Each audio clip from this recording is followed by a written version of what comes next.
Video को and तक देखने के बाद आई गारंटी यू कि एएन से रिलेटेड जितने भी क्वेश्चन एग्जाम में आ सकते हैं या फिर आपकी कोई सी बुक में R S Agarwal, R D Sharma या कोई सा पेपर उठा लेना 2024 बाय 2005 का भी उठा लेना यार, कोई फर्क नहीं पड़ता। एएन से रिलेटेड जितने भी क्वेश्चन है आप सारे के सारे बड़े आसानी से सॉल्व कर पाओगे, क्योंकि इस वीडियो के अंदर 15 प्लस प्रीवियस ईयर क्वेश्चंस और जो भी प्रैक्टिस करने लायक क्वेश्चन है सारे के सारे क्वेश्चन बड़े आराम से धीरे धीरे करके समझ के सॉल्व करेंगे विद एक्टिव लर्निंग। तो अगर आप मेरे साथ प्रैक्टिस करने के लिए तैयार हो तो नीचे कमेंट कर दो यार एक्टिव लर्निंग, तभी मजा आएगा पढ़ने में। आपको क्या करना है, ये एक्टिव लर्निंग क्या होता है ये तो बता दो जरा। एक्टिव लर्निंग यानी कि आपको वीडियो को पॉज करना है जैसे क्वेश्चन आए और थोड़ा सा जैसे हिंट मिले तो पॉज करके ट्राई करना कि यार अगर सवाल हो गया है ना तो कमेंट कर देना आंसर पहले, ठीक है, फिर मजा आएगा। आप अगर आप मेरे साथ प्रैक्टिस करोगे तो बहुत ज्यादा मजा आने वाला है। और हमारा एंड गोल क्या है, ये भयंकर क्वेश्चन जो एनसीईआरटी में है ही नहीं इस तक पहुंचना, इसको एंड में हम इस क्वेश्चन को सॉल्व करने लायक भी हो जाएंगे, जो कि 2009 2016 में आ रखा है और इस क्वेश्चन के 2026 एग्जाम में आने के बहुत ज्यादा चांसेस है। क्योंकि जिस तरह से पेपर का लेवल मैथ्स का बढ़ता जा रहा है उस तरह से मुझे लग रहा है कि ये वाला क्वेश्चन एग्जाम में आ सकता है, क्योंकि ये प्रीवियस ईयर क्वेश्चन भी तो है। ऐसा थोड़ा ना कि वो तो बोल देंगे कि हमने तो ये क्वेश्चन प्रीवियस ईयर क्वेश्चन में डाला था, और ऐसा होता भी है। तो ये क्वेश्चन बहुत इंपॉर्टेंट है। सीधा यार प्रैक्टिस करना शुरू करते हैं, एक एक करके क्वेश्चंस को लेकर के आते हैं। मैं इसमें सबसे पहले एनसीईआरटी के एग्जांपल्स कराने वाला हूं, क्योंकि वो भी तो इंपॉर्टेंट है। फिर उसके बाद प्रीवियस ईयर क्वेश्चंस पे चलेंगे एक एक करके और ध्यान से समझेंगे कि कहां पे कौन सा फंडा लगाना है। सब जगह एन का फॉर्मूला लगना है, सारा एक फॉर्मूला ये दिख रहा है फॉर्मूला एन बराबर ए प्लस एन माइनस 1d, इस अकेले फॉर्मूले से सारा काम हो जाएगा, टेंशन मत लो। तो एक एक करके क्वेश्चंस लेकर के आते हैं विद द हेल्प ऑफ जादू। व्हाइट बोर्ड जादूगर हमारे व्हाइट बोर्ड की एक खास बात है, जादू भी करता है। सुन, तो क्वेश्चन आ चुका है एग्जांपल नंबर 3 एनसीईआरटी का इन्होंने दे रखा है। अब क्वेश्चन क्या बोला कि find the 10th term of AP, AP का 10th टर्म हमें फाइंड करना है। तो किस तरह से करना है देखो, ये सारे क्वेश्चन अभी आसान आने वाले, एक एक करके आसान क्वेश्चन है। फिर उसके बाद ना लेवल मतलब मैं बढ़ाता जाऊंगा, जब मैं नेक्स्ट क्वेश्चन पे जाऊंगा ना तो लेवल थोड़ा बढ़ता जाएगा और आपको ये फील होगा अंदर से। आप मेरे साथ सॉल्व करोगे तो आपको फील होगा। पहले पॉज करो, ट्राई करो, जल्दी से पॉज करो, टिनिंग। हाँ ठीक है, तो अब देखो कैसे सॉल्व होगा ये। Find 10th term of AP, AP का 10th टर्म फाइंड करना है, यानी कि 10वां टर्म है ना। तो A10 कैसे फाइंड करेंगे, अरे बड़ा आसान है यार। आपको फॉर्मूला पता है A बराबर A plus n minus 1d, है ना, ये वाला फॉर्मूला पता है। तो हमें 10th टर्म निकालना है। तो ये A की वैल्यू क्या है, इसमें 2 है, प्लस n क्या है 10th है, 10 टर्म बोला ना इसलिए। तो D की वैल्यू क्या है, अब D कैसा निकालते हैं भाई, D जो है second term minus first term, ये 5 आ गया, ठीक है। तो ये हो गया 2 प्लस 9 मल्टीप्लाई 5, तो ये हो गया 2 प्लस 9 पंजे 45 इज इक्वल टू 47। तो 10th टर्म क्या आया, फिर लास्ट में एक लाइन लिख देना, hence 10th term of AP is 47। Question number 4 देखो, क्वेश्चन नंबर 4 बोला कौन सा टर्म -81 है। तो यार एपी को ध्यान से देखो, 21 18 15, यानी ये धीरे धीरे कम होता जा रहा है, ये कम हो रहा है, कभी ना कभी -1 मतलब 81 भी आएगा, है ना। तो पहले तो एक काम किया करो, मैं आपको एक चीज बता रहा हूं, जब भी कोई एपी देखते हो ना तो ए और डी निकाल लो बिना सोचे समझे, क्योंकि वो कहीं ना कहीं काम आएगा। जैसे याद है पॉलिनोमियल में क्या कर रहे थे कि अल्फा प्लस बीटा और अल्फा इनटू बीटा हर बार आंख बंद करके निकाल रहे थे, वैसे एपी में आपको ए और डी हमेशा निकाल लेना, जैसी एपी दिखती है आपको कहीं ना कहीं काम आ जाएगा, देख लेना आप। तो इसमें अगर हम ध्यान से देखो तो ए की वैल्यू क्या है, वो है 21, डी की वैल्यू क्या है 18 माइनस 21, 21 से 18 जा रहा है तो 3 कम हो रहा है, यानी कि -3 आ गया, डी की वैल्यू -3 आ गई। तो इन्होंने बोला कौन सा टर्म -81 है, तो मान लेते हैं nth टर्म है, लेट nth टर्म, ऐसे आप लिख सकते हो लाइन, वैसे लिखने की जरूरत भी नहीं है। तो -81 इज इक्वल टू 21 प्लस में n-1 और d की वैल्यू क्या है -3, ठीक है। अब इसको इधर भेजो तो -81 -21 अपॉन में ये 3 नीचे आएगा, -3 इज इक्वल टू n-1 हो जाएगा, है ना। अब इसको सॉल्व करो तो ये आएगा आपका 2 1 0 -3 नीचे और माइनस से माइनस कट गया, ये 3 3 9 3 चौक 12, ठीक है। तो n-1 12 आया, n की वैल्यू क्या आएगी 35। फिर एक लाइन बाद में लिख दोगे आप, हेंस 35th टर्म इज -81। अब इसी में इन्होंने एक और सवाल पूछा था कि जीरो टर्म मतलब कोई ऐसा टर्म है जो जीरो होगा, ऐसा होगा कि नहीं, ये पूछ रहे हैं मतलब हमसे कि कोई सा टर्म मुझे बता दो जीरो इज टर्म है या नहीं, जीरो इसका टर्म है या नहीं, मतलब मैं आगे बढ़ता जाऊंगा तो क्या मेरे पास कभी जीरो हाथ लगेगा, जीरो हाथ में आएगा, ऐसा कभी होगा एपी में।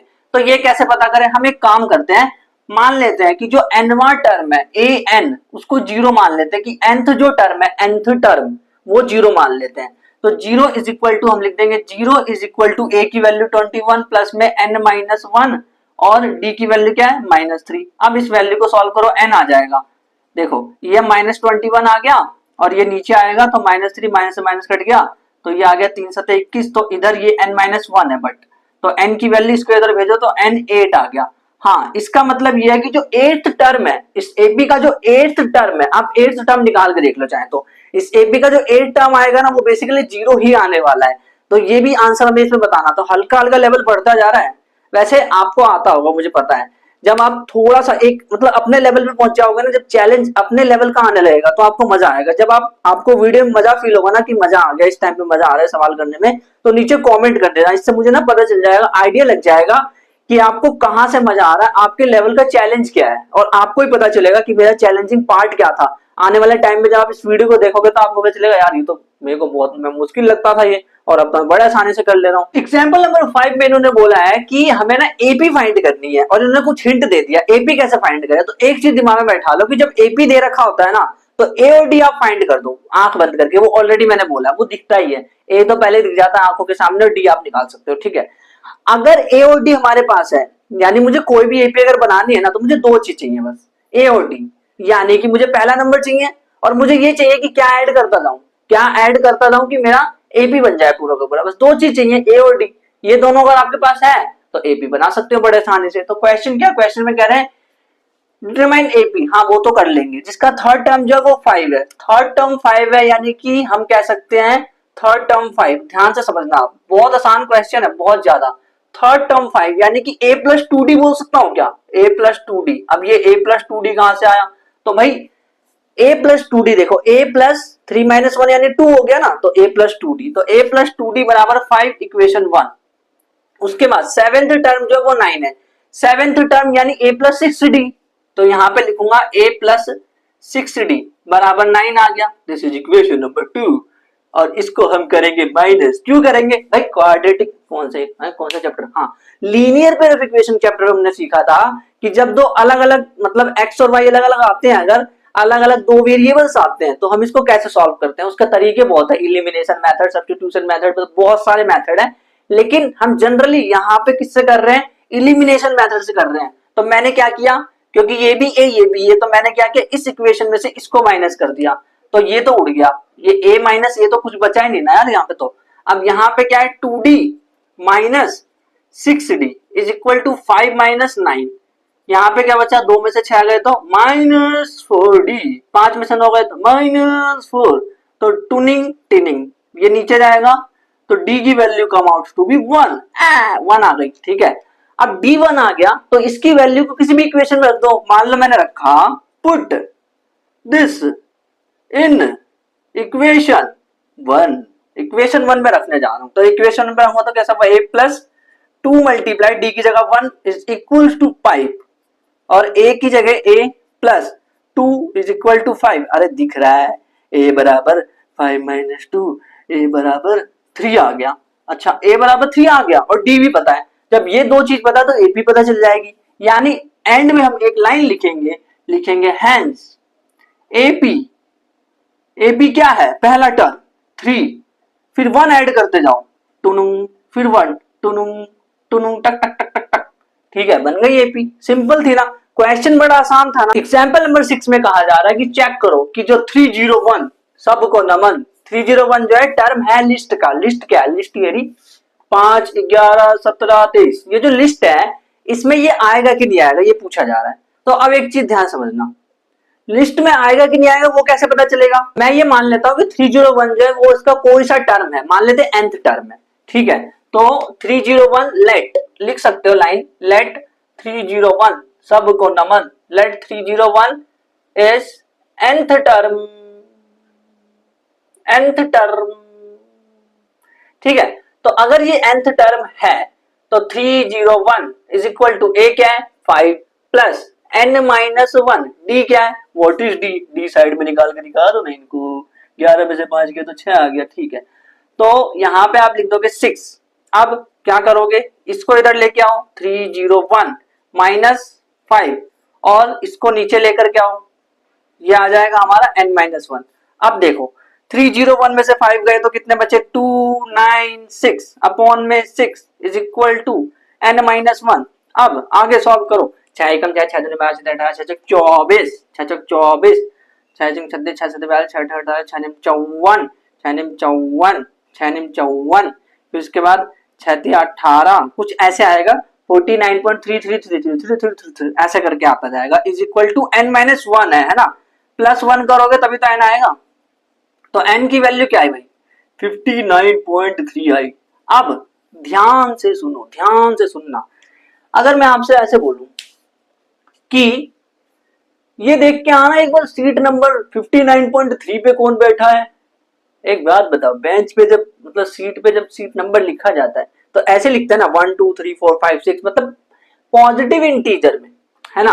तो अब एक चीज यहाँ पे समझने वाली है कि n जो है वो पॉजिटिव इंटीजर होता है, पॉजिटिव इंटीजर, है ना।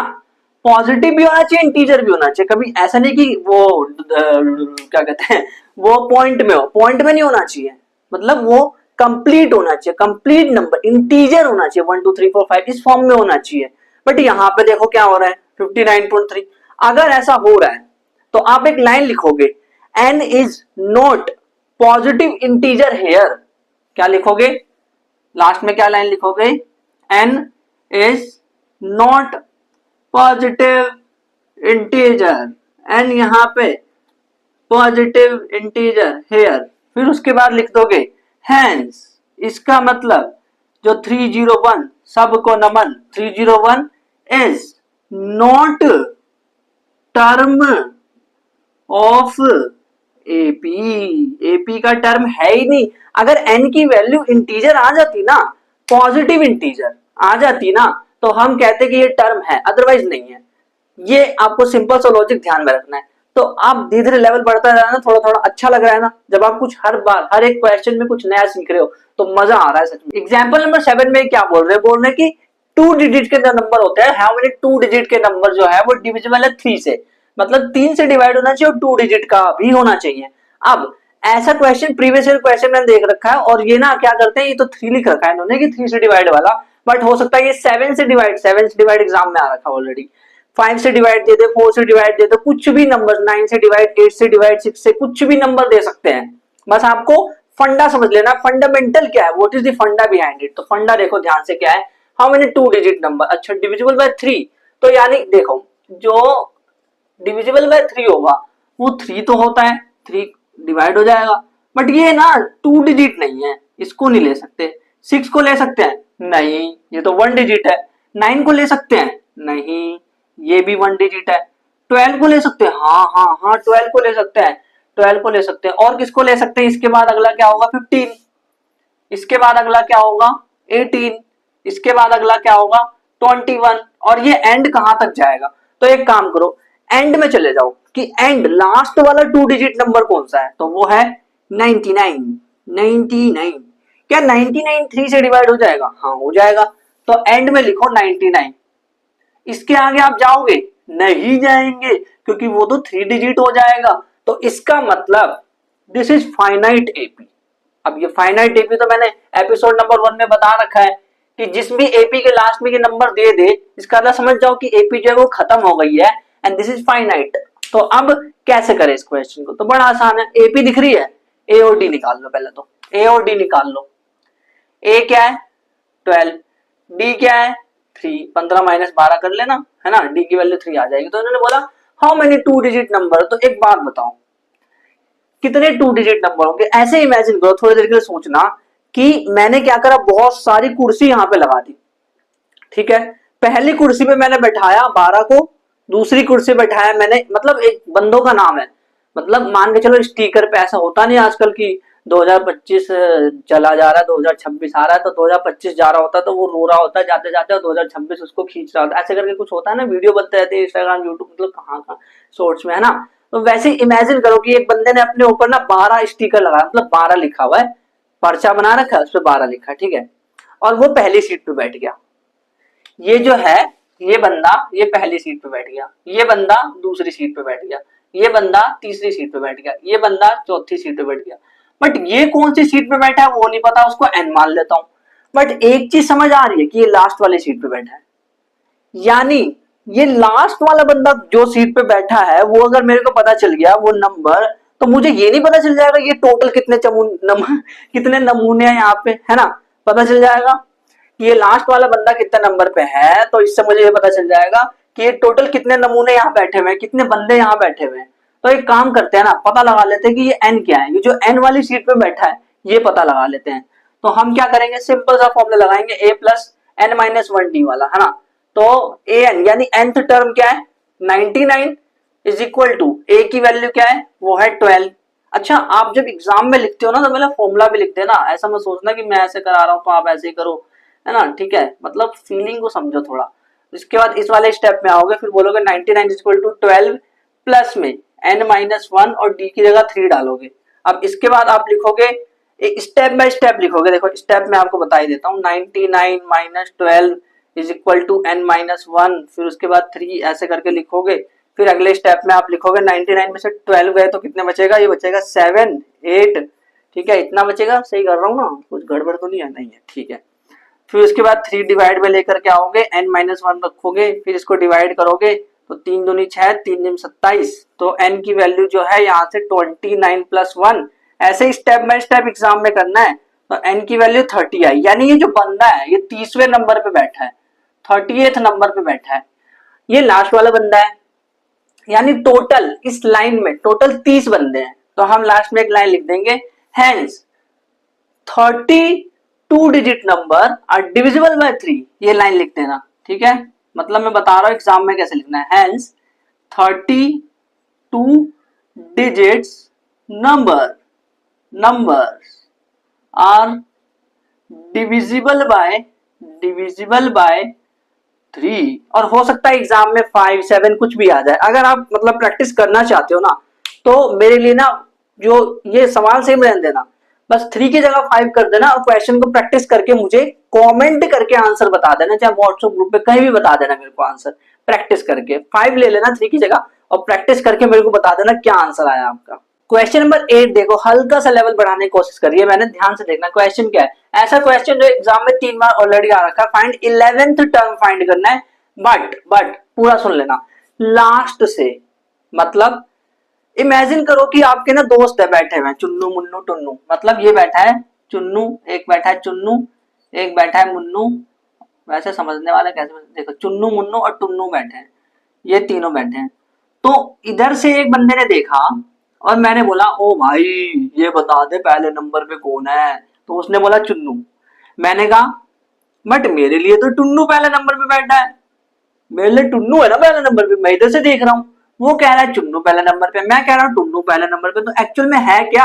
अरे चुन्नू मुन्नू कहां से आ गए सवाल में, ध्यान से समझना मैं क्यों समझाया चुन्नू मुन्नू वाला फंडा, क्योंकि अब ये क्वेश्चन बड़े आराम से समझ आएगा। इन्होंने एक एपी दे रखी है 10 7 4, देखो 10 7 4 यानी कि यहां से इसके अकॉर्डिंग देखोगे, अगर यहाँ इसके अकॉर्डिंग तो ए की वैल्यू 10 है एंड डी की वैल्यू क्या है -3। क्यों -3, 3 कम हो रहा है ना, देखो 10 से 7 जा रहा है मतलब 3 कम हो रहा है, यानी -3 फिर 3 कम, मतलब ये 3 कम होते होते एंड में -62 पे जाकर के रुक गया, है ना, ये मतलब है। अब एक काम करो, यहां से देखना बंद करो। इन्होंने बोला है कि लास्ट से find 11th term from last term, मतलब लास्ट से मतलब लास्ट में जाओ यहां से। अब यहां से देख करके इनको बताओ कि 11th नंबर पे कौन बैठा है।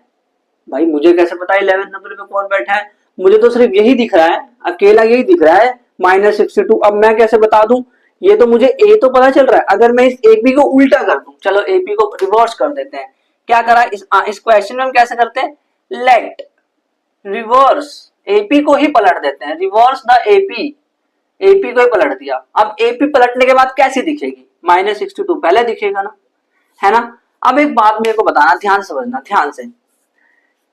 अगर मैं 10 से इधर देख रहा हूं तो ये मेरे लिए 3 कम हो रहा है ना, 3 कम हो रहा है। लेकिन अब मैं इधर से देखता हूं तो अगर इधर से ध्यान से देखे तो यार ये तो 3 बढ़ रहा है, तो बढ़ रहा है 4 से बढ़ रहा है, 7 3 बढ़ गया, फिर 3 बढ़ गया। तो अगर मैं इधर से देख रहा हूं तो 3 बढ़ रहा है ना। अगर ये 3 बढ़ रहा है तो मैं ये कह सकता हूं क्या कि अगर मैं इधर से देखूं तो मेरी जो डी की वैल्यू है वो 3 आ रही है और ए की जो वैल्यू है वो मेरी -62 है भाई, है ना, आफ्टर रिवर्सिंग द एपी। तो अगर डी की वैल्यू 3 है, सीधा लिख सकते हो आप, इसमें कोई आपको समझाना एक्सप्लेन करने की जरूरत नहीं है, सीधा लिखना है लेट रिवर्स दी एपी, फिर उसके बाद -62 लिख दिया, फिर डी की वैल्यू लिख दी, फिर ए की वैल्यू डायरेक्ट लिख सकते हो, कोई दिक्कत नहीं है, ठीक है। -62, अब इसमें 3 ऐड करो। क्यों ऐड करूं? क्योंकि लास्ट से ले लिया ना अब आपने, तो अगर इसमें ऐड करोगे तो ये हो जाएगा -59 dot dot dot dot dot dot dot dot dot dot dot dot, इसको उल्टा लिखते जाओ, 4 7 और लास्ट वाला क्या है 10, और सिर्फ लास्ट वाला ही तो लिखते हैं भाई, है ना, तो इसको हटाओ, तो एंड में क्या है 10। अब ये हमारी एपी है जिसमें हमें 11th टर्म को फाइंड करना है। आ गया समझ? मतलब कुछ नहीं करा मैंने यार, देखो चुन्नू मुन्नू टुन्नू बैठे थे ना, चुन्नू मुन्नू टुन्नू को इधर से देखता, मैं चुन्नू चुन्नू पहले नंबर पे, मैं ऐसे कह रहा था, मैं इधर जा रहा हूं तो मैं कह रहा टुन्नू पहले नंबर पे, कोई अंतर नहीं है इसमें, मतलब मैंने रिवर्स कर दिया, रिवर्स कर दिया मैंने उसको, उसकी डायरेक्शन को रिवर्स कर दिया, तो ऐसे ही एपी को टिनिंग पलट दिया। अब पलटने के बाद ये ऐसा दिख रहा है, अब क्या करें भाई, ए है डी है आपके पास, अब क्या करना है 11th टर्म फाइंड करना, कर लो, यानी कि n की वैल्यू 11 दे रखी है, 11th टर्म फाइंड करना, तो a 11 is equal to a plus 10d होगा, है ना, a की वैल्यू -62 प्लस 10 मल्टीप्लाई 3, तो ये आएगा -62 प्लस 30 इज इक्वल टू -32, तो a11 क्या आ गया, 11th टर्म क्या आ गया, एक लाइन लिख देना लास्ट में, hence 11th term from last term is -32। Example number 9 में हमें वर्ड प्रॉब्लम दे रखा है, एपी से रिलेटेड वर्ड प्रॉब्लम भी एग्जाम में पूछे जाते हैं, एएन से फॉर्मूला, एएन से रिलेटेड ही फॉर्मूला लगने वाला है और कुछ नहीं लगने वाला है इसमें, तो उस फॉर्मूले के बेस पे हम इस वर्ड प्रॉब्लम को सॉल्व करने वाले हैं। तो कैसे सॉल्व करेंगे, देखो थोड़ी देर बाद अब हम प्रीवियस ईयर क्वेश्चंस को करने वाले, बस एक क्वेश्चन इसके बाद रहेगा एग्जाम्पल, उसके बाद हम प्रीवियस ईयर क्वेश्चन पे चलेंगे, वहां पे असली मजा आने वाला है, क्योंकि मैं ये चाहता हूँ ना कि प्रीवियस ईयर क्वेश्चन आपसे लगातार होता रहे, धड़ाधड़ धड़ाधड़ करके एकदम मजेदार, तब मजा आने वाला है। बट जिस क्वेश्चन में नया सीखना होगा ना तो उसमें सीख लेंगे। तो क्वेश्चन क्या कह रहा है, इसमें कह रहा है अ सम ऑफ ₹1000, अच्छा 1000 रुपए इन्वेस्ट करा 8% सिंपल इंटरेस्ट से, सिंपल इंटरेस्ट, अच्छा सिंपल इंटरेस्ट, देखो समझ रहे हो ना मैं किस वर्ड पर अंडरलाइन कर रहा हूँ, तो मैं क्वेश्चन को देखता हूँ तो किस तरह से अप्रोच करता हूँ ये देखा करो, कि मैंने ये देखा पहले कि 1000 रुपीज है, 8% का सिंपल इंटरेस्ट है, पर ईयर है, calculate interest at the end of each year, हर साल के एंड में इंटरेस्ट कैलकुलेट करना है, क्या ये एपी फॉर्म कर रहे हैं, फिर ये भी बताना है इन्हें, अगर कर रहे हैं तो 30वें साल 30 इयर्स के बाद जो इंटरेस्ट है वो पता करना है, तो कैसे करें, देखो बड़ा सिंपल है। एक तरीका तो ये है कि आप डायरेक्ट फॉर्मूला लगा दो, क्या पीआरटी बटे 100, या फिर एपी भी फॉर्म करने के लिए अगर इन्होंने बोला है तो उस तरह से करो। मतलब एक मैं बताऊंगा, शॉर्टकट बताऊंगा, अभी टेंशन मत लो कि 30 इयर्स के एंड में क्या आएगा, बट पहले समझ लेते क्योंकि इन्होंने बोला कि एपी फॉर्म कर रहा है ये भी बताना है इन्हें।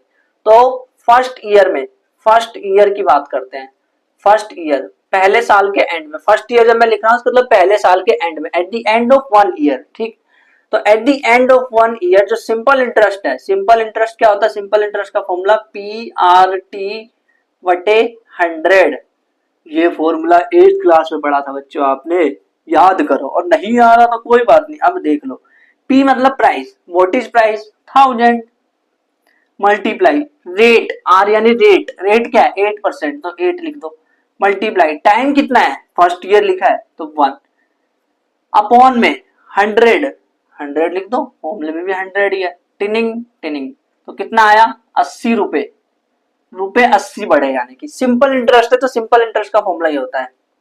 फिर सेकेंड ईयर के एंड में बताओ भाई, सेकेंड ईयर के एंड में क्या करोगे आप, सेकेंड ईयर के एंड में simple interest is equal to 1000 multiply 8, rate तो वही है ना 8, और टाइम की जगह आप लिख दोगे 2 ईयर है तो 2 लिख दोगे, यहाँ पे जो टाइम लिखते हैं वो हम ईयर में लिखते हैं, एंड फिर उसके बाद 100 से डिवाइड करो तो ये आपका कट जाएगा, ये आएगा 160 रुपीज 160। फिर थर्ड ईयर भी निकालो, थर्ड ईयर के एंड में भी निकालो एक बार, थर्ड ईयर के एंड में निकालोगे तो simple interest is equal to 1000 multiply 8 multiply, बस यहाँ पे 3 हो जाएगा, है ना, बस ये नंबर चेंज हो रहा है ना, 1 यहाँ पे 2 यहाँ पे 3, क्योंकि ईयर वही चल रहा है इसीलिए। 100 से करो, फिर 2 से 2 कट, मतलब 2 जीरो से 2 जीरो गए, तो ये आया ₹240। अच्छा ध्यान से देखो एपी बन रही है कि नहीं, 80, 160, 240, यानी हर बार 80 ऐड होता जा रहा है, तो एपी बन रही है। एपी क्या बन रही है, एपी हम लिखेंगे yes, yes it will form AP, और एपी कैसी फॉर्म कर रहा है, 80, 160, 240 इस तरह से फॉर्म कर रहा है। और इन्होंने पूछा है, ये तो फर्स्ट ईयर में, सेकंड ईयर में, थर्ड ईयर में, इन्होंने 30 ईयर्स में पूछा है। एक फॉर्मूला, एक तरीका तो ये, अगर ये सिर्फ 30 ईयर पूछते डायरेक्ट तो यहाँ पे 30 डाल देते, है ना, एक तरीका ये था, वही था शॉर्टकट। और अगला तरीका क्या है कि 30th टर्म एपी का फाइंड करो, यानी कि A30 फाइंड करो।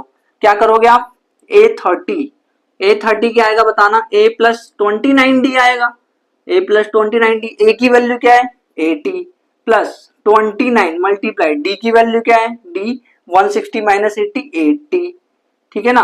तो ये कितना आ जाएगा, अगर आप इसको कैलकुलेट करोगे, 80 कॉमन ले सकते हो, ऐसा कॉमन मतलब देखो तरीका सही है वैसे, कॉमन लेके से करोगे 80, 1 प्लस 29, तो ये आ गया 80 मल्टीप्लाई 30, तो ये आ गया रुपीज 2400। तो ये है, बाद में एक लाइन लिख दोगे आप, क्या कि interest at the end of 30 year is 2400। Last example, example number 10 देखो, इन अ फ्लावर बेड, मतलब फ्लावर बेड है, यानी फूलों की क्यारी लगी होती है ना खेत में, मतलब आपने देखा होगा फूल लगे होते हैं, एक लाइन, दो लाइन, फूल की अलग अलग लाइनें होती है बेसिकली, मान लो ये पहली लाइन है, दूसरी लाइन है, तीसरी लाइन है, चौथी लाइन है, ऐसे अलग अलग लाइनें हैं फूल की, ठीक है। मतलब इस लाइन के अंदर इन्होंने क्या किया, पहली वाली लाइन के अंदर फर्स्ट रो है, ये पहली लाइन है, पहली लाइन के अंदर इन्होंने 23 रोजेस रख रखे हैं, 23, दूसरी लाइन के अंदर इन्होंने 21 रख रखे हैं, फिर तीसरी लाइन के अंदर इन्होंने रखे हैं 19 रोज, लिखा हुआ है 19, there are 5 roses in the last row, ऐसे कर करके लास्ट रो है, कोई लास्ट रो है, ठीक है, मान लो ये वाली लास्ट रो है, इसको मैंने मान लिया ये एनवी रो है, nth रो है, nth रो, हमें नहीं पता ना कौन सी रो है, nth रो है, इसमें 5 रोजेस है total, 5 roses plant in last row, आखिरी वाले रोज में 5 है, तो हाउ मेनी रोज, मतलब कितने रोज है टोटल। देखो बहुत आसान सवाल है, एक एपी बन रहा है यहाँ पे, अगर ध्यान से देखो तो आप एपी, वैसे आपको दिख गया होगा क्या एपी बन रहा है, एपी बन रहा है 23, 21, 19, धीरे धीरे, मतलब ये हर बार 2 कम हो रहा है इसका मतलब, है ना, और एंड में ये 5 हो गया, तो ए की वैल्यू बताना 23, डी की वैल्यू बताना -2, 21 माइनस 23, या फिर आप देख रहे हो कि 2 कम हो रहा है इसलिए तो -2 हो गया, ठीक है।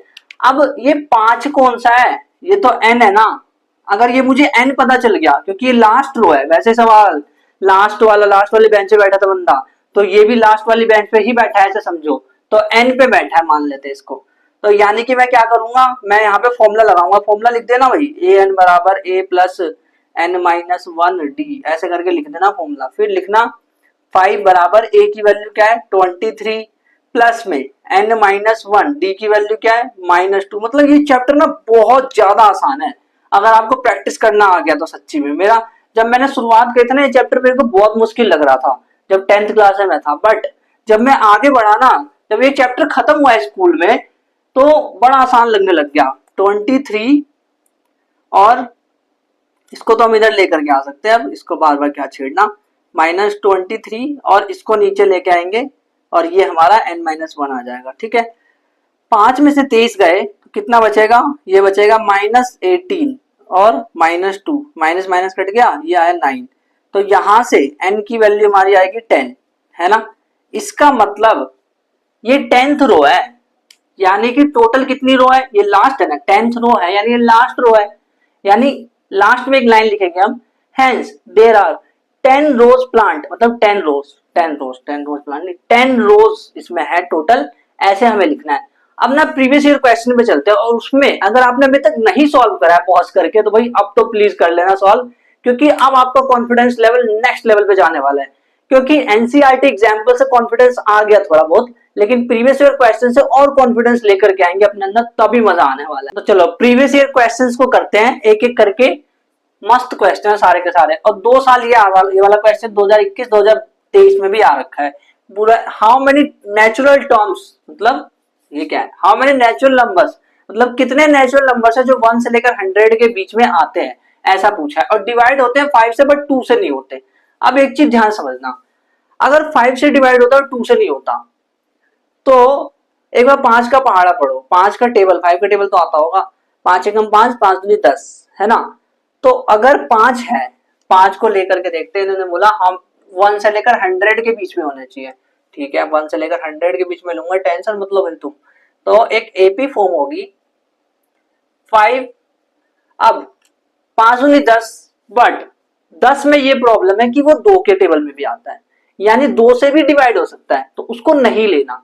अगला लो, यानी 15, तो 5 के बाद सीधा गया 15 पे, उसके बाद क्या मैं 20 पे जाऊंगा, नहीं, मैं जाऊंगा 25 पे, उसके बाद ऐसे ही एंड करते करते मैं कहां जाऊंगा, मैं 100 पे तो जाऊंगा नहीं, बिटवीन बोला है ना, 1 से लेकर के 100 के बीच में बिटवीन बोला है, ऐसा नहीं बोला कि 100 को ही ले लो।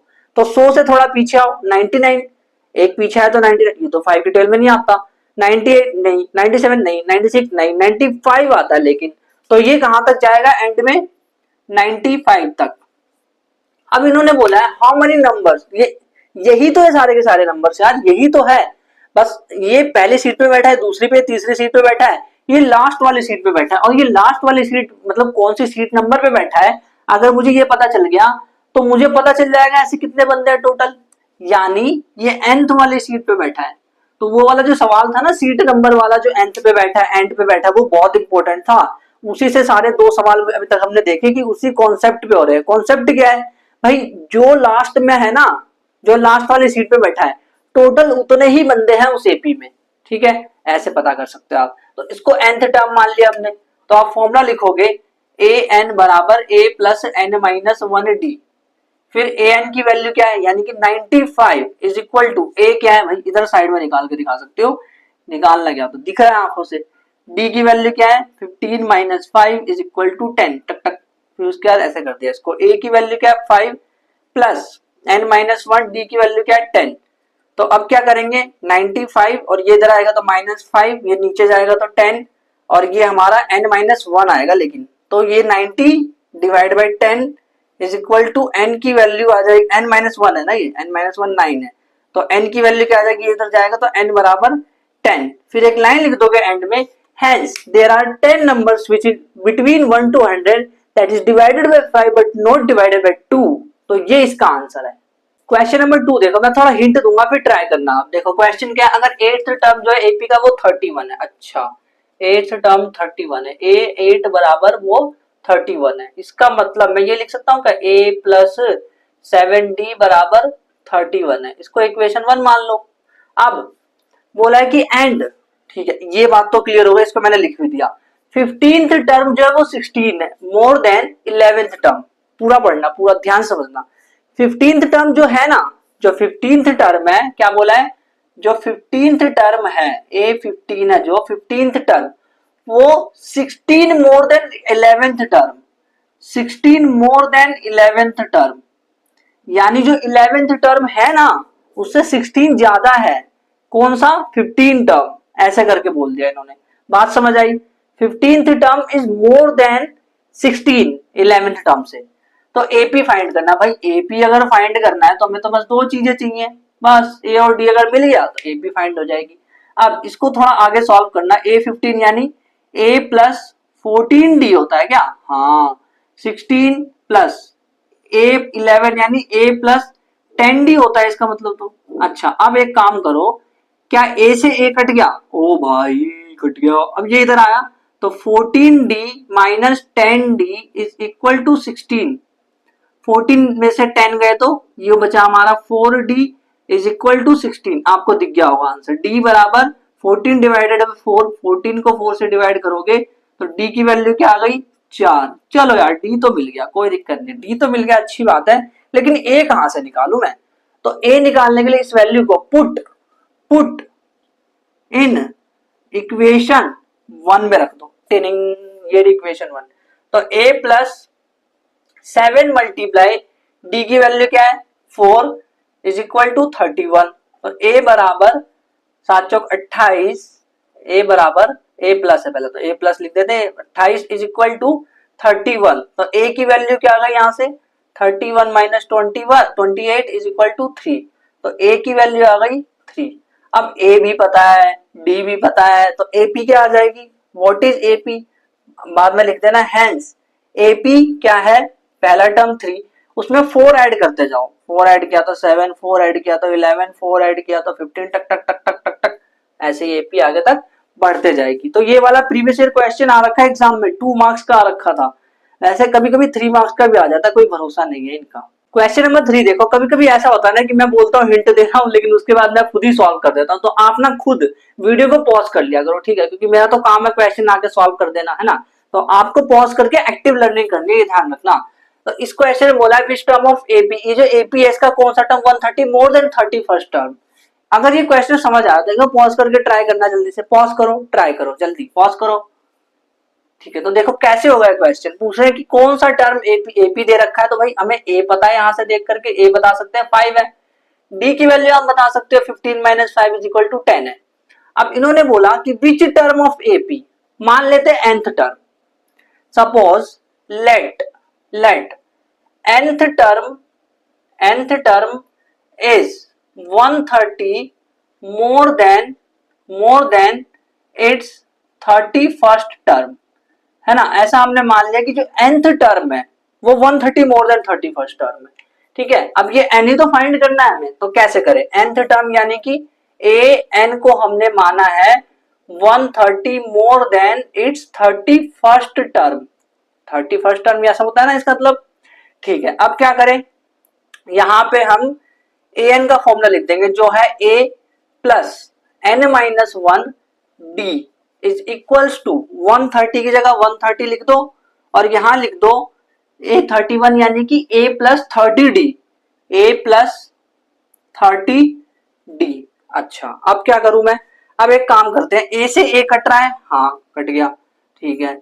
अब क्या कर सकते हैं, एक और चीज, आपको d तो पता है ना, तो उसको ले लो n माइनस 1, और d की वैल्यू ऑलरेडी यू नो 10 होती है, 10 है, 130 प्लस 30 मल्टीप्लाई 10, अगले स्टेप में जाओ, 130 प्लस में ये क्या हो गया 300, फिर उसके बाद इन दोनों को ऐड करो तो ये क्या हो गया 430, और बट्टे में 10 कर दो, ये आपका n माइनस 1 आ जाएगा, n माइनस 1, इसको इससे कट गया तो n की वैल्यू क्या है, ये उधर जाएगा तो 44 हो जाएगा, n बराबर 44। इसका मतलब 44th टर्म जो है ना वो 31st टर्म से 130 ज्यादा है।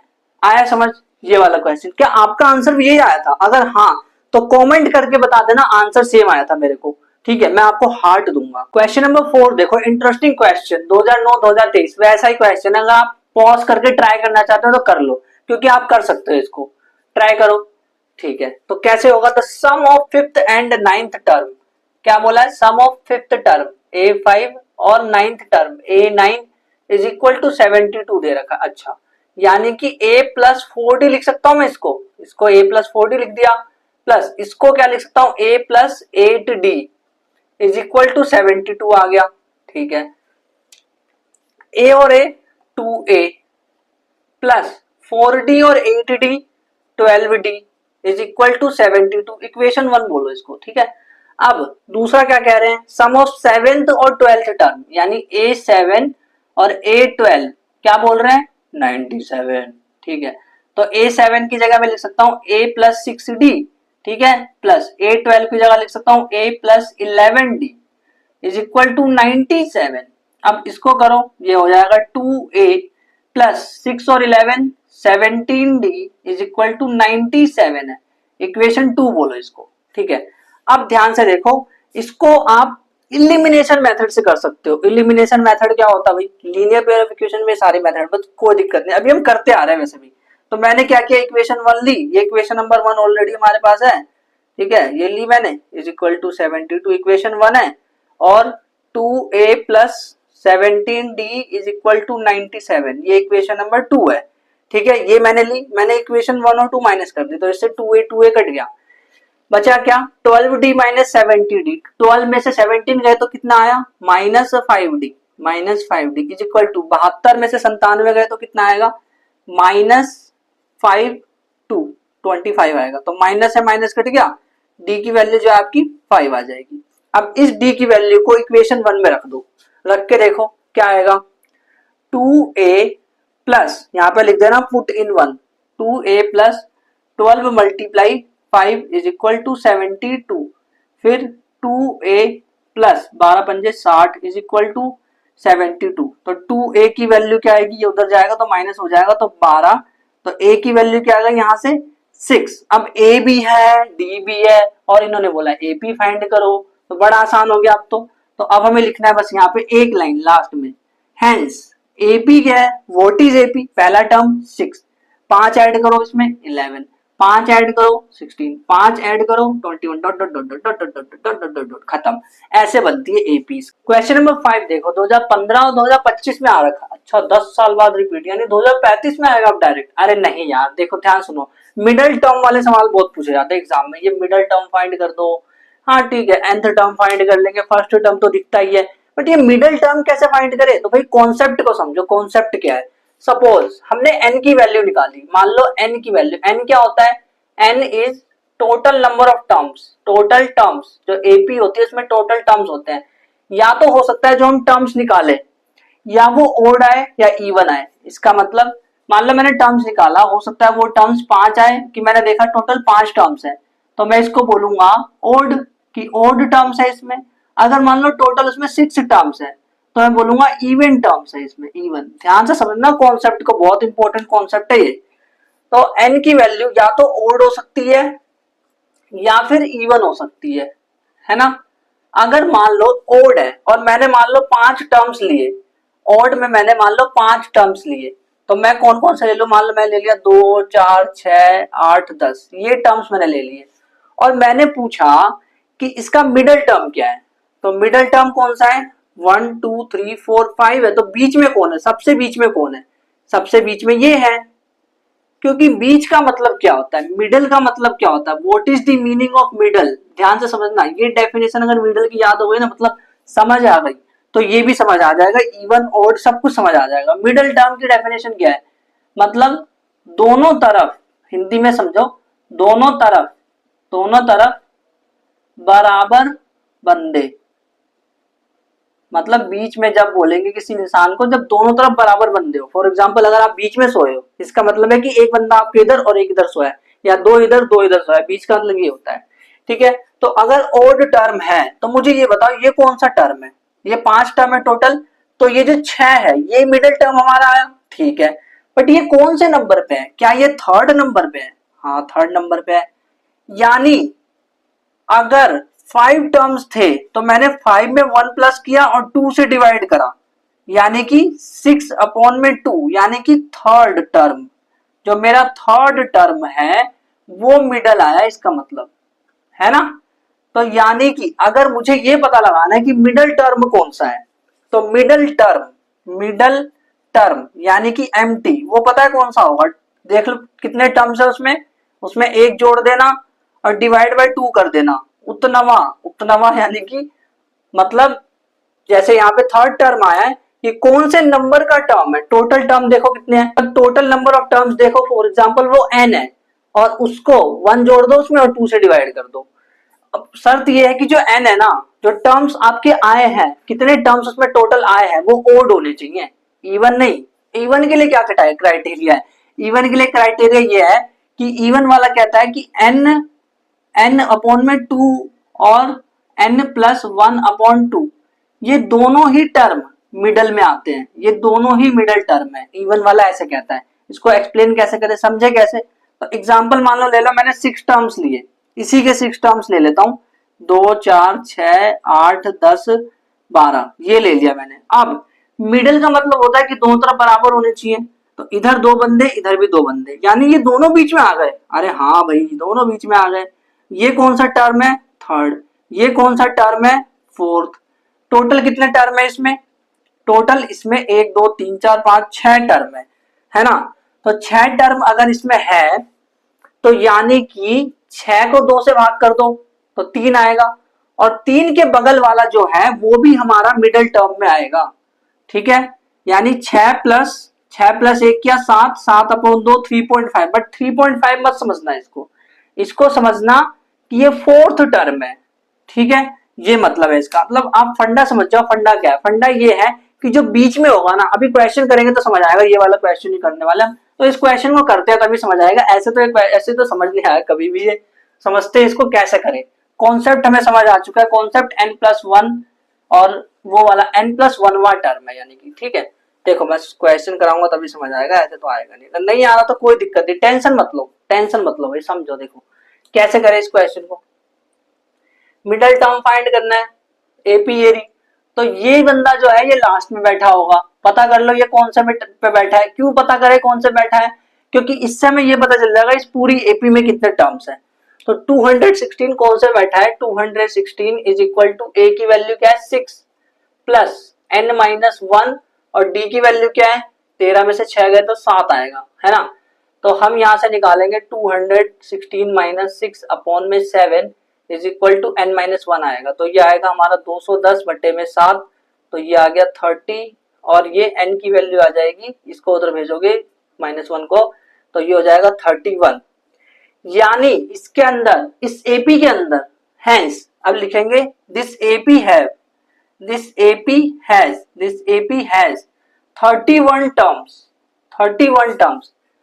सो 31 प्लस 1 अपॉन में 2, क्योंकि 31 क्या है, 31 ओड है, इसीलिए इसमें +1 करा, तो 31 प्लस 1 अपॉन में 2, ये वाला जो टर्म होगा, टर्म विल बी मिडल, वो मिडल में आएगा, वो बीच में आएगा। तो 31 में मतलब 1 जोड़ा तो 32 अपॉन में 2 is equal to 16th term will be middle, जो 16th टर्म होगा वो मिडल होगा, वो बीच का होगा। तो 16th टर्म फाइंड करके बता दो, कि इन्होंने बोला ना find the middle term find करना, इन्होंने पूछा कौन सा टर्म मिडल है, 16th टर्म मिडल है, इन्होंने ऐसा नहीं पूछा, इन्होंने बोला 16th नंबर पे कौन बैठा है, तो वो कैसे पता चलेगा, A16 पता लगा लो, तो वो होगा A प्लस 15D, A की वैल्यू क्या है इस वाली एपी में 6 प्लस में 15 मल्टीप्लाई 7, तो 6 प्लस में 15 सत्ते कितना होता है, 15 एकम 15 75 15 6 90 15 सत्ते 105, तो ये आ गया हमारा 111। यानी कि जो 16th टर्म है, जो मिडल टर्म है, मिडल टर्म इज 111, ये हमारा मिडल टर्म है। और अगर ये पूछे ये कौन सा नंबर पे है, तो 16th नंबर पे है, ये 16वें नंबर पे है ये, और जो टर्म है उसका नाम क्या है 111। क्वेश्चन नंबर 6 देखो, हिंट दे दूंगा फिर ट्राई करना, और अगर मैंने सॉल्व कर दिया तो पॉज करके ट्राई कर लेना प्लीज। देखो क्वेश्चन क्या है, for what value of nth of APs are equal, यानी n की क्या वैल्यू डाले कि nth टर्म इक्वल हो जाए। मतलब दो एपी दे रखी है इन्होंने, अलग अलग दो एपी दे रखी है, पहले तो इन दोनों एपीज का ए और डी पता लगाओ। इसका ए क्या होगा इस वाली एपी का 63, इसका डी क्या होगा, वो 2 बढ़ रहा है यानी कि 2 होगा, और इसका ए क्या है, इसका ए हमें दिख रहा है 3 है, और डी क्या है, ये 7 बढ़ रहा है यानी कि डी 7 है इसका, ठीक है।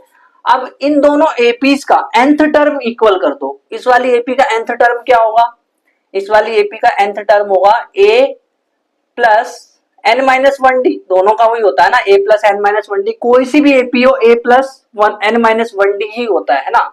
तो a की वैल्यू डालो 63 प्लस nth टर्म यानी n-1, d की वैल्यू डालो 2, और दूसरी ये वाली जो एपी है, ये वाली जो एपी है, ये वाली एपी, इसका nth टर्म क्या होगा, वो होगा 3 प्लस n-1 और d की वैल्यू क्या डालोगे 7।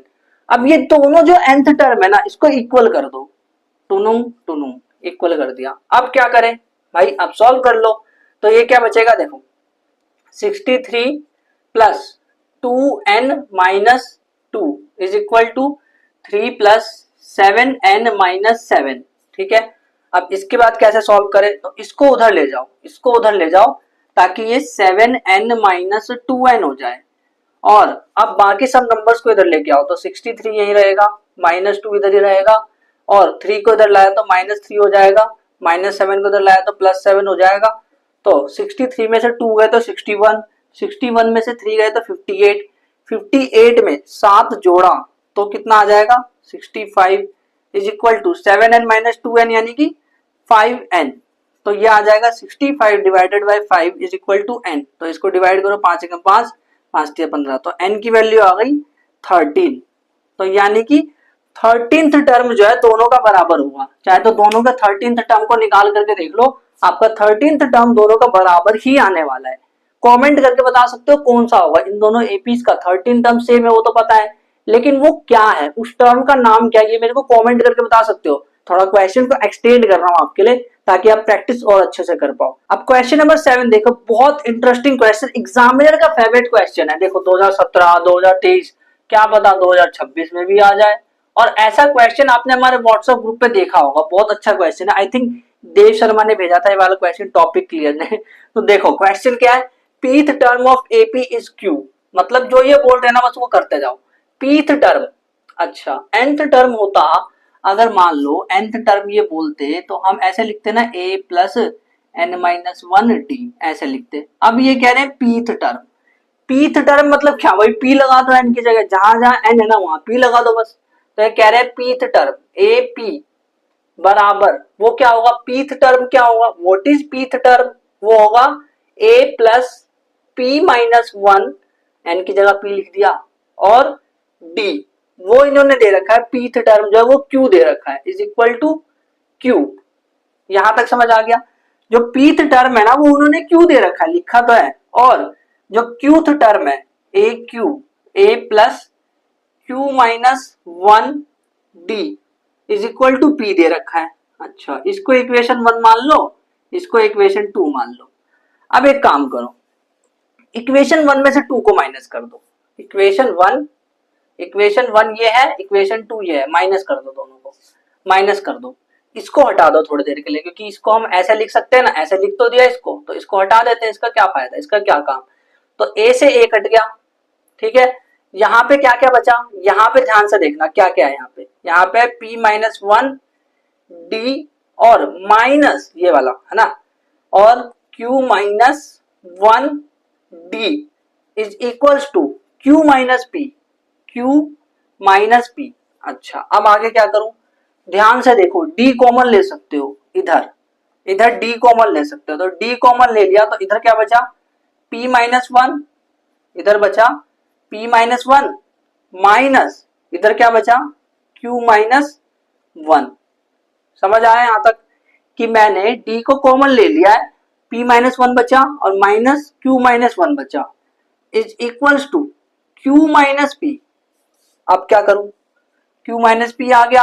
अब d is equals to q minus p upon में, इसको सॉल्व करो क्योंकि ये पूरा अब नीचे चला गया है, तो ये हो जाएगा p माइनस 1 माइनस q और माइनस माइनस प्लस 1, तो माइनस और प्लस कट गया, तो ये हमारा आया q माइनस p अपॉन में p माइनस q। धीरे धीरे इसलिए लिखना ताकि समझ आए, सारे स्टेप समझ आने चाहिए, इसलिए धीरे धीरे लिख रहा। अब देखो क्या करें आगे हम, तो अगर कुछ ऐसा हो कि ये कट जाए तो मजा आ जाएगा, फिर हमारे लिए सवाल आसान हो जाएगा। तो इसके लिए मैं क्या करूं, एक काम करते हैं कि मैं यहां से माइनस कॉमन ले लेता हूं। मतलब माइनस कॉमन कैसे लोगे, देखो p माइनस क्यू जो है, p माइनस क्यू अगर मैं यहां से माइनस कॉमन लूंगा, तो माइनस कॉमन लूंगा तो minus minus p plus Q, ऐसे लिख सकता हूं मैं इसको। माइनस कॉमन लेने के लिए मतलब माइनस कॉमन लेना आना चाहिए, कैसे माइनस कॉमन लेते हैं। तो अगर आप इसको मल्टीप्लाई करोगे ना, देखो माइनस माइनस, तो ये p पहुंच जाएगा, ये माइनस क्यू पहुंच जाएगा। तो इसको मैं ऐसे करके लेके आ गया, तो ये चीज आपको आनी चाहिए। अगर इसमें डाउट है ना, देखो तो ध्यान से देख लो कैसे करेंगे। p माइनस क्यू है, माइनस कॉमन लेना है, तो अगर मैं माइनस कॉमन लूंगा, प्लस वाले से अगर माइनस कॉमन लूंगा तो इसके पास माइनस छोड़ना पड़ेगा ताकि माइनस और माइनस मल्टीप्लाई करके प्लस आ जाए, और ये वाला माइनस प्लस से मल्टीप्लाई करके माइनस आ जाए। तो इसीलिए माइनस कॉमन लेने के बाद अब ये ऐसा दिख रहा है, माइनस p प्लस क्यू दिख रहा है। क्या मैं इसको ऐसा लिख सकता हूं, देखो माइनस माइनस p है तो इसको बाद में लिख लेता हूं, पहले q लिख लेता हूं, q माइनस p। ये चीज समझ आई, अगर ये चीज समझ आई तो मैं यही यहाँ पे करने जा रहा हूं, यानी कि q माइनस p तो ऊपर सेम रहा, लेकिन मैंने यहाँ माइनस कॉमन ले लिया, तो अब ये ऐसा दिखेगा q minus p, q minus p से q माइनस p कट गया, नीचे आया माइनस 1, ऊपर आया 1, तो 1 अपॉन माइनस 1 माइनस 1। और ये है क्या भाई, ये d है, डी है ये, देख लो खुद, डी की वैल्यू निकाल रहे थे आप, डी की वैल्यू क्या आई -1। अब ये जो डी की वैल्यू -1 आई है ना, किसी भी इक्वेशन में रख दो इसको, मान लो मैंने इसमें रखा, पुट इन इक्वेशन फर्स्ट लिख सकते हो, पुट इन फर्स्ट में रखने जा रहा हूं मैं इसको, तो a प्लस p -1, d की जगह क्या रखना है -1 रखना है, is equal to q। Solve करो आगे, तो ये होगा a प्लस, इसको मल्टीप्लाई करो तो -p plus 1 is equal to q, यही होगा। a की वैल्यू फाइंड करनी है ना, तो a की वैल्यू फाइंड करो, a बराबर, इसको उधर भेजो तो q तो यहीं पर रहेगा, ये जो प्लस है उधर जाके माइनस हो जाएगा, और अंदर की चीज तो सेम रहेगी, अंदर की चीज तो सेम रहेगी। इसको सॉल्व करो, q minus minus minus plus हो जाएगा, तो प्लस p, और ये माइनस है तो इससे मल्टीप्लाई माइनस। क्या मैं इसको ऐसे नहीं लिख सकता, p plus q -1 is equal to a, ये a की वैल्यू आ गई हमारी, a आ गया, d आ गया। क्या आप nth टर्म नहीं बता सकते, a और d अगर आपने बता दिया तो क्या आप nth टर्म नहीं बता सकते? अब वो भी हमारे लिए आसान है भाई, वो भी हमारे लिए आसान है। nth टर्म पता लगाते हैं, nth टर्म, क्योंकि इन्होंने बोला है कि प्रूव करो कि nth टर्म जो है वो ये है, ये प्रूव करना है। तो an, nth टर्म क्या होता है, a प्लस n-1d, a की वैल्यू क्या है ये रख दो, p प्लस q -1, a की जगह ये पूरा रख दिया मैंने, ठीक है, प्लस n-1, d की जगह क्या रखूं -1 रखना है, ठीक है, p प्लस q -1, और इसको इससे मल्टीप्लाई करो, तो ये कैसा आएगा, प्लस रहने दो इसको पहले तो ये आ जाएगा -n, और ये आ जाएगा +1।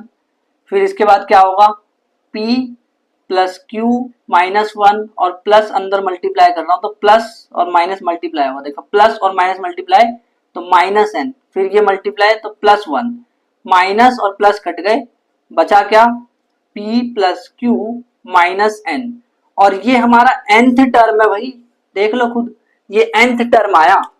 किस तरह से स्टेप वाइज सॉल्व किया, देखो मैंने क्या किया, इन्होंने बोला pth टर्म जो है वो q है, तो मैंने जो pth टर्म होता है वो a plus p minus 1d होगा, उसको मैंने बराबर q लिख दिया। ऐसे qth टर्म p बोला है तो a plus q minus 1d बराबर p लिख दिया, दोनों इक्वेशन को माइनस कर दिया, q करा ताकि d निकल जाए, d निकाल दिया, सॉल्व करके d निकाल दिया। अब इस d को किसी भी इक्वेशन, मैंने 1 में डाला था, 1 में डालने के बाद मुझे a की value p plus q minus 1 मिली। अब मेरे पास a है और d है, तो nth टर्म निकाल करके देखना, क्योंकि nth टर्म को तो प्रूव करना है। तो nth टर्म जब मैं निकालने गया तो nth टर्म का फॉर्मूला होता है a plus n minus 1d, तो वो मैंने डाला यहाँ पे, a की जगह p प्लस q माइनस 1 डाला, हाँ ठीक है, कहाँ है, ये रहा, है ना, और प्लस n माइनस 1 d की जगह -1 डाला, क्योंकि -1 आया ना हमारा। फिर इसको जब मैंने सॉल्व किया तो मेरा answer p plus q minus n आया, और यही तो है यहाँ पे भी, यानी कि ये हो गया हमारा प्रूव्ड। अब लास्ट प्रीवियस ईयर क्वेश्चन देखो, यही हमारा टारगेट था, जहां तक हमें पहुंचना था। क्वेश्चन क्या है, if m times the nth term of AP is equal to nth times of nth term so that कि m प्लस nth टर्म जो है वो 0 है। ये भी क्वेश्चन व्हाट्सएप ग्रुप पे देव शर्मा ने भेजा था, मतलब मैंने देख रखा है कि ये क्वेश्चन था, है ना। तो अब देखो इसको कैसे करते हैं। पहले तो एक चीज समझो, इन्होंने क्या बोला है, क्या प्रूफ करना है, so that m plus nth term. अच्छा m प्लस nth टर्म मतलब, अगर तुम बोलते कि nth टर्म तो मैं कहता a plus n minus 1d, तुम कह रहे हो m प्लस nth टर्म, यानी कि a m plus nth term, है ना, m प्लस n लिख दिया, is equal to a plus n की जगह m प्लस n लिख दो, m प्लस n माइनस 1 और d, यही मतलब है इसका। इसको हमें प्रूव करना है इक्वल टू 0। कैसे करे, कैसे किया जाए, कैसे सोचा जाए, तो ये क्वेश्चन तो समझ ही नहीं आएगा हम कैसे करेंगे। देखो हमें जब समझ आएगा जब हम स्टेप लिख लेंगे, कैसे कि m times of mth term, यानी कि m टाइम्स, यानी m मल्टीप्लाई mth टर्म, ये mth टर्म होगा ना, mth टर्म क्या होगा, am, वो इक्वल है nth टाइम, nth टर्म जो है n टाइम्स उसका, वो उसके इक्वल है, जो nth टर्म है ना उसका n टाइम्स है, यानी जो mth टर्म है उसका m टाइम करोगे वो इक्वल आएगा nth टर्म के n टाइम्स के। अब कुछ नहीं करना, अब पूरी कहानी से सॉल्व हो जाएगी, बस आगे स्टेप बाय स्टेप सॉल्व करते जाना, मेरे साथ ध्यान से समझते जाना कैसे करेंगे। तो m लिखो यहाँ पे। अब ए m की जगह क्या लिख सकता हूँ, a plus m minus 1 d लिख सकता हूँ। हाँ ये तो पता है। फिर उसके बाद क्या करूं, यहाँ पे बड़ा वाला ब्रैकेट लगाओगे, बड़ा वाला bracket is equal to n multiply नहीं भी लिखोगे तो क्या है, bracket a plus n minus 1 और d। अब आगे सॉल्व करो स्टेप बाय स्टेप। m तो ये हो जाएगा a plus M D minus D और bracket is equal to n है ना, और a प्लस ये हो जाएगा एन डी माइनस डी और ब्रैकेट। फिर उसके बाद अब क्या करेंगे, मल्टीप्लाई करते जाओ बस, और कुछ नहीं करना। तो ये हो जाएगा एम ए जो बी ए के बाद किया जाता है M A plus M square D minus M D is equals to N A plus में N square D minus N D. अब क्या करें हम, अब एक काम करते हैं कि जो भी जिसके पास भी ए है डी है इनको एक जगह लेकर के आ जाते हैं, यानी इधर के सारे बंदों को मैं इधर लेके आ रहा हूं। अब क्यों लेके आ रहा हूं, ताकि मेरा इधर इक्वल टू में जीरो आए। कुछ ना कुछ काम का यहाँ पे होने वाला है बहुत, देखना क्या करूंगा। मैं यहाँ पे लिखूंगा एम ए और मैं इसको इधर लेके आया तो ये माइनस एन ए, मतलब ए वाले को एक साथ रख रहा हूं मैं। फिर उसके बाद प्लस एम स्क्वायर डी और इधर से मैं लेके आया माइनस एन स्क्वायर डी और इधर क्या है माइनस एम डी। अगर मैं इसको इधर लेकर के आऊंगा तो ये हो जाएगा plus n d is equal to zero. Is equal to zero क्यों, मैंने बता दिया ऑलरेडी कि ये जो है इक्वल टू जीरो आना चाहिए, इन्होंने बोल रखा है। ठीक है, सॉल्व करते तो अपने सब कुछ समझ आता जाएगा। अब देखो यहां से मैं ए कॉमन ले सकता हूं तो ये बचेगा एम माइनस एन, प्लस यहां से मैं डी कॉमन ले सकता हूं, इसमें से डी कॉमन ले लूं तो m square minus N square बचेगा मेरे पास, है ना। और इधर क्या करूं, इधर मान लो मैंने कॉमन ले लिया माइनस डी, तो मेरे पास क्या बचा एम माइनस एन। सही कर रहा हूं, माइनस एन ही बचेगा, प्लस करूंगा तो हाँ प्लस डी एन आ जाएगा, एन डी ठीक है, इज इक्वल टू जीरो। अब आगे क्या करूं, ए एम माइनस एन रहने देता है इसको प्लस डी। अब ध्यान से देखना एक चीज, m square minus N square इसको मैं ऑलरेडी लिख दिया था क्योंकि मैंने स्टेप जो है वो मतलब थोड़े गलत कर दिए थे, बट मैं उसको आपको कम टाइम में समझाना चाहता हूँ। आप प्रैक्टिस करोगे तो आपसे हो जाएगा। M square minus N square बराबर M plus N M minus one. कैसे लिख सकता हूँ मैं इसको, क्योंकि A square minus B square जैसा हो गया ना, ये A square minus B square equal to A plus B A minus B होता है वैसे ही। तो यानी कि मैं इसको M plus N M minus N लिख सकता हूँ, इस पूरे को एम प्लस एन और एम माइनस एन लिख सकता हूँ। ठीक है, ब्रैकेट बंद, माइनस डी और इधर क्या है एम माइनस एन है इज इक्वल टू जीरो। अब ध्यान से देखो, इस बंदे के पास भी एम माइनस एन, इस बंदे के पास भी एम माइनस एन, इस बंदे के पास भी एम माइनस एन। तो मैं क्या करूंगा, एम माइनस एन को कॉमन ले लूंगा। पहले तो मैं क्या करूंगा, निकालूंगा यहाँ पे एम माइनस एन, कॉमन निकाल ले इसको। अब कॉमन निकालने के बाद क्या करूंगा, बचेगा मेरे पास क्या, इधर बचेगा ए, इधर ए बचेगा और प्लस इधर बचेगा मेरे पास डी और एम प्लस एन भी तो बचेगा, एम प्लस एन भी तो बचेगा। ठीक है, और इधर क्या बचेगा, ये तो बाहर आ गया तो ये सिर्फ डी बचेगा पर माइनस वाला इज इक्वल टू जीरो। अब एम माइनस एन है ना, इसको इधर ले जाओगे, जीरो के नीचे ले जाओगे तब भी जीरो ही आना है। जीरो को किससे भी डिवाइड करो तो जीरो ही आना है, यानी कि ए प्लस, इसको सॉल्व करो। अगर इसको सॉल्व करोगे, ध्यान से देखना, अगर इसको सॉल्व करोगे तो इस बंदे में से और इस बंदे में से आप डी को कॉमन ले सकते हो, हाँ ले सकते हैं। तो ये क्या आ जाएगा, एम प्लस एन और माइनस में वन और डी कॉमन ले लिया भाई, डी कॉमन ले लिया है इज इक्वल्स टू जीरो, क्योंकि ये पूरा तो उधर चला गया था, ये तो किसी काम का नहीं है। अब ध्यान से देखो, इसको और आगे सॉल्व करोगे थोड़ा तो आप कहां पहुंच जाओगे, आप पहुंच जाओगे A plus M minus M plus N है, sorry M plus N minus one है, माइनस वन ब्रैकेट डी और इज इक्वल टू जीरो, है ना। अब ध्यान से देखो, मैंने लिखवाया था कि m plus N minus one, A plus M plus N minus one D, ये पूरा का पूरा जो है ये यहां लिखा है a plus M plus N minus one D. ये तो a m plus nth term है ना, a m plus nth term है ना ये तो, जो कि इक्वल टू जीरो आया है। और यही चीज so that m plus nth term is zero, यही तो हमें प्रूव करना था, हो गई प्रूव्ड। बस सिंपल सा तो है, मतलब स्टेप बाय स्टेप अगर सॉल्व करते जाओगे तो समझ आता जाएगा। देखो स्टेप बाय स्टेप कैसे करा, कुछ नहीं, इन्होंने बोला m टाइम्स m टर्म तो लिख दिया m गुना am, फिर nth टाइम an टर्म लिख दिया, इक्वल करा और सॉल्व करते गए करते गए करते गए। यहाँ हो सकता है आप कहीं मिस्टेक कर दो या फिर इस नंबर्स को इधर लाने में कुछ करने में, बट अगर आप स्टेप बाय स्टेप ध्यान से करोगे तो आपका आंसर एंड में ये आ जाएगा आपके हाथ में, क्योंकि आपने ये पहले फिगर आउट कर लिया था, ये पहले समझ लिया था अपने दिमाग में। इसके बाद फिर a m plus nth term zero आ गया, इस तरह से हमने इसको प्रूव कर दिया। तो आपको क्वेश्चन के लेवल कैसे लगे मेरे को बताना। कुछ क्वेश्चन मैंने आर डी शर्मा से लिए, एक दो क्वेश्चन आपको ऐसे लग सकते हैं आर डी शर्मा के हो और प्रीवियस ईयर क्वेश्चन भी है। अब प्रीवियस ईयर क्वेश्चन में आया तो आर डी शर्मा क्या है इसमें, है ना। तो इसको आपको प्रैक्टिस करना है, ये जो दो लास्ट के क्वेश्चन है इसको तो आपको जरूर प्रैक्टिस करना है, क्योंकि ये क्वेश्चन मुझे लग रहा है कि एग्जाम में ऐसा एक क्वेश्चन जरूर दिखने वाला है, इस बार स्टैंडर्ड मैथ्स के पेपर में जरूर दिखने वाला है।